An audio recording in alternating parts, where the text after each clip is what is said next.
Invitamos ahora al doctor Emilio Herrera para su presentación, Un final de vida con calidad, las verdades del cuidado paliativo.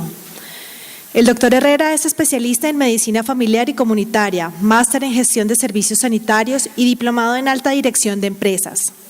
Experto en planificación de programas de cuidados paliativos y la integración de servicios sanitarios y sociales. Actualmente presidente y CEO de la Fundación New Health.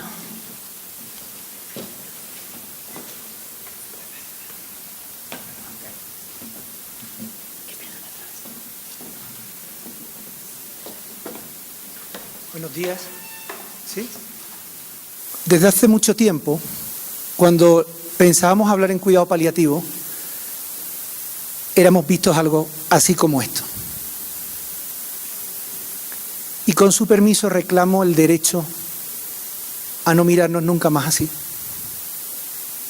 Porque los cuidados paliativos no hablan de muerte, hablan de vida.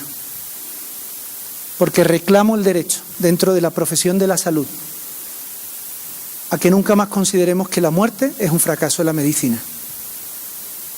Y porque al contrario, seamos capaces de entender que el estar hasta el final no es más que un anuncio de que estamos vivos y de que la calidad de atención que estamos dando realmente consigue una atención integral. Es un privilegio cuidar. Y morir no es más que parte de la vida. No vengo aquí a hablar de muerte, vengo a hablar de vida. Como hacen ustedes todos los días en su trabajo. Si no, mal vamos. El arte de curar en los últimos 50 años ha dado lugar a las reanimaciones más espectaculares y a los más absolutos abandonos. Cuando hemos visto que ya no hacía falta nada más para conseguir nuestro objetivo, curar en la lucha contra la enfermedad, a veces no hemos sabido cómo permanecer allí. Y yo quiero, cuando tenga mi enfermedad, que me acompañe al final de mis días. Quiero tener al mejor de los médicos, quiero tener la mejor organización, los mejores tratamientos, los mejores diagnósticos, curar aquello que sea posible. Pero sobre todo quiero que me entiendan, sobre todo quiero que entiendan mis valores, sobre todo quiero que me acompañen y saber que siempre me estarán ayudando a que las cosas vayan lo mejor posible. Reclamo nuestro derecho a volver a estar ahí. No fracasamos cuando las cosas no van tan bien. Hablar de compasión es algo que está en el centro de nuestro ser, como responsables de la salud, como profesionales y como personas. Y de eso también quiero hablar hoy. Compasión es la capacidad de movilizarnos para hacer que la gente que está sufriendo se sienta mejor. Y está intrínseco a nuestro genoma. Nos sentimos bien haciendo eso. Hoy quería comentar con ustedes, de manera técnica, 4 o 5 aspectos. Primero, que probablemente los modelos de salud están al revés. Por eso el sistema de recompensa no nos ha ayudado a abordar este tipo de atención en salud. Hemos querido hacerlo, todos hemos estado enamorados de estas ideas, pero no hemos podido llevarlos a cabo, porque el sistema de salud no nos permitía una gestión capaz de luchar por estos valores. Por otra parte, quisiera comentarles por qué cuidados paliativos. Porque son efectivos y porque son eficientes. Junto con la oncología, junto con el resto de la atención a las enfermedades en su momento avanzado de enfermedad. Y por último quisiera hablarles también no solo de cómo integrar los cuidados paliativos y la atención oncológica, sino además cuál es la situación que creo estamos viviendo actualmente en Colombia. Llena de ilusión, se pueden hacer muchas cosas. Vayamos al principio. Tenemos una crisis conceptual en el sistema de salud. Cerca del 70% de la población mundial muere como consecuencia de una enfermedad crónica. Cerca del 87% de nuestros presupuestos sanitarios van destinados a atender recidivas de enfermedades crónicas. Y sin embargo lo hacemos con un sistema creado para la curación, en el arte de curar, sistema de agudos. En Colombia, 120.000 personas aproximadamente mueren al año como consecuencia de la enfermedad crónica. 120.000 personas. Y el acompañamiento familiar. Les voy a mostrar luego cómo esto no es una cuestión marginal. No es una cuestión simplemente de ética, que lo es. Les voy a contar dónde están los números, porque esto es importante. Sabemos por las distintas revisiones sistemáticas que cerca de 2.500 pacientes por millón de habitantes y años requieren cuidado paliativo dentro de lo que es la enfermedad oncológica, pero casi el doble en la no oncológica. El sufrimiento es inherente al género humano y se trata de aliviar lo máximo posible. Recuerdo cuando estaba en la parte clínica, algunos de mis compañeros bromeaban cuando era paliativista y me decían aquello de: eres el peor médico del hospital, se te mueren todos. Y yo decía: no, perdonen, se nos mueren a todos. Nosotros permanecemos al menos al lado hasta el final. Se nos mueren a todos. ¿Qué es lo que ocurre? Realmente está habiendo una dificultad en el flujo de caja en los sistemas de salud, pero esa no es la base de la crisis del sistema. El problema es cuando hay una dificultad en el flujo de caja y al tiempo sabemos que ha cambiado la necesidad de los pacientes en el sistema. Y al tiempo sabemos que nuestros programas de atención todavía no han sido capaces de cambiar, porque tenemos un modelo de gestión basado en lo agudo y no en lo crónico. Y cuando uno sabe que ha cambiado lo que hay que atender y sabe que los programas de salud no son capaces de atender en la cronicidad desde la perspectiva de la persona, eso causa la mayor de las desmotivaciones. Y eso es lo que lleva a los motines.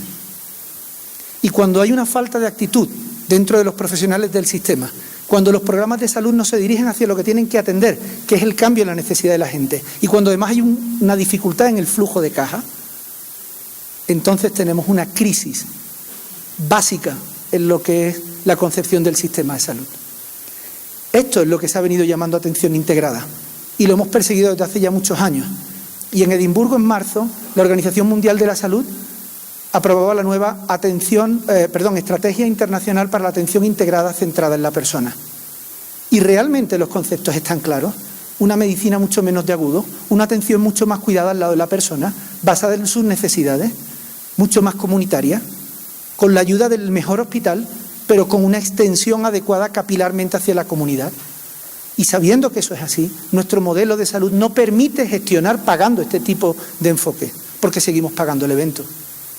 Les quiero luego mostrar de qué manera esto realmente viene a cambiar las cosas. ¿Por qué cuidados paliativos? Porque son efectivos. Porque son efectivos. En un Congreso Nacional de Hospitales en España, una vez pregunté delante de 2.500 gestores sanitarios cuántos pensaban que se iban a morir. Y lo curioso es que solamente el 50% levantó la mano. Y ahí es donde estamos. Y en el fondo es porque vivimos en estas circunstancias. Estas son fotos de la historia real de Jennifer Merendino, la esposa de Angelo, un fotógrafo que retrató toda la historia de la enfermedad de su mujer. Nos gusta vernos ahí. Eso lo miramos con alegría. Y esto nos da terror. Las noticias que tienen que dar ustedes todos los días. ¿Hasta qué punto somos capaces de hacernos cuenta de eso? Los que estamos aquí hemos pasado por determinadas enfermedades en determinados momentos. Uno sabe en qué momento se le trunca la vida. Y en ese momento no es una cuestión de prestación sanitaria, es una cuestión de vida, es una cuestión de persona. Y ahí también, y ahí cuesta trabajo mirar a la cara. Y ahí también. Y ahí también. Romanticismos aparte, como dice Frank Ferris, nadie dice que esto sea hermoso. Pero nos ocurre a todos. Y ahí es donde hay una ciencia que se llama el cuidado paliativo, que es inherente al resto de nuestra atención sanitaria y que estamos aquí para recuperarla. Vemos cuando damos cuidados paliativos con cualquiera de los síntomas, dolor, náuseas, vómitos, disnea, estreñimiento, diarrea, después de aplicar cuidado paliativo, mejora los síntomas. Arriba marca el síntoma muy intenso, abajo la desaparición del síntoma. Y cuando somos capaces de entender de qué manera somos capaces no solo de aliviar el síntoma, sino también de acompañar el bienestar de sus cuidadores y sobre todo saber qué calidad de atención es la que estamos dando, más allá del servicio a prestar. El problema es que esto requiere una atención multidimensional después de un análisis multidimensional. Esto es complejo. mucho más complejo que entender la enfermedad es entender al enfermo y sobre todo adaptarnos. Cuando Quinton llegó a la Station 43 en Canadá, venía con una dosis de morfina equivalente a 25.000 miligramos de morfina hora al día, teóricamente incompatible con la vida. Y Quinton llegó gritando: matadme, no puedo seguir con esto. Esta es la gráfica que muestra cuánto consumía. Él aquí ya no quería seguir viviendo. Tuvimos que hacer una sedación, un lavado metabólico y disminuir todos estos fármacos a lo largo de los días para que al final Quinton saliera de alta. Saben que en el ISAS el 10 es síntoma de máxima intensidad. Por debajo de 4 los síntomas están bajo control. Quinton vivió 2 meses más. El problema de Quinton era una hiperalgesia por intoxicación opioide, además de tener delirium hiperactivo, además de ser incapaz de asumir que iba a morir con 33 años, dejando a su mujer en la más absoluta quiebra, con un niño de 1 año y una niña de 3 años, que no tendrían nunca más padre.